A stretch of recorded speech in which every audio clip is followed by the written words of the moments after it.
fourthly, Venezuela. You and I had a long discussion of this. And I have to be honest with you. I appreciate what you were trying to do when you met with Diosdado Cabello, who is supposedly, by some of our agencies, described as someone who is involved in narco trafficking. I also realize he has an elected position inside of Venezuela. But that's a question for the future as a policy. How far do we go with individuals who, while they may hold a position, are involved in this context of narco trafficking? But in Venezuela, you have a process in which we don't have yet international observers. You have a sham trial where the prosecutor ultimately flees, one of the prosecutors flees the country and says that he was under pressure to ultimately pursue the case in the manner in which he did. Lopez is convicted in a sham trial, I think 13 years in jail. And you have a series of other human rights activists and political dissidents jailed. And you have the Maduro regime saying publicly, in essence, well, we're going to win the elections, which basically means we're going to win it one way or the other. Where the polls don't indicate they'll win it at the ballot box, but we're going to win it. So my concern is, and the thing I think you do bring to this job that others don't have, is your combination of Latin America and Africa experience.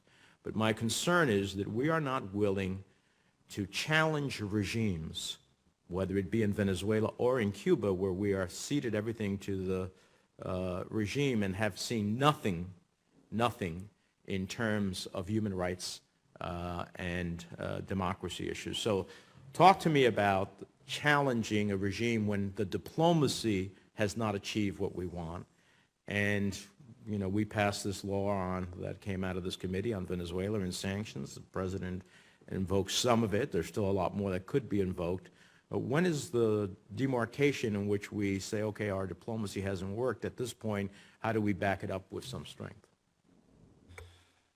Thank you very much, Senator. And let me thank you for your tremendous commitment to Latin America and also to the State Department and diversity within the State Department. It's been an important motivator for us, an important driver of how we shape the diplomats of the future. And in regard to Venezuela, we did have a good conversation yesterday, and I appreciated the conversation, and I appreciated your point of view. I understand it, and I appreciate the concerns that others have expressed.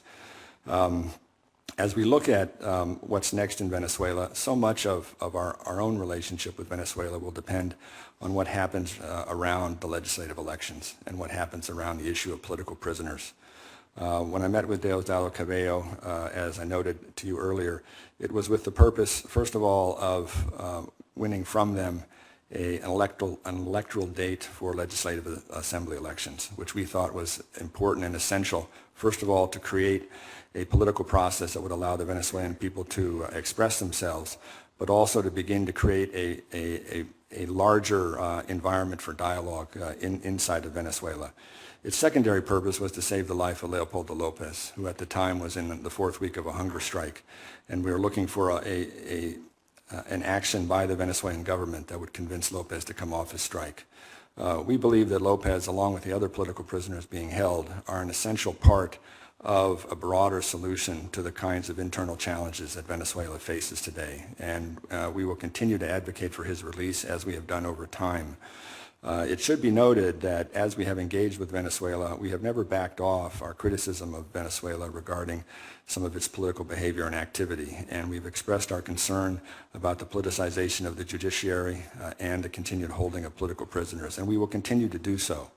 As we look towards the elections, the ability of the elections to be perceived as free elections and the vote count is valid is going to be a very important part of how we manage the next step in the relationship. And in that regard, the legislation that you worked on and that other members of this committee and Senate worked on will be an important tool for us, and we will use it if necessary. I hope you use the tool. I look forward to supporting your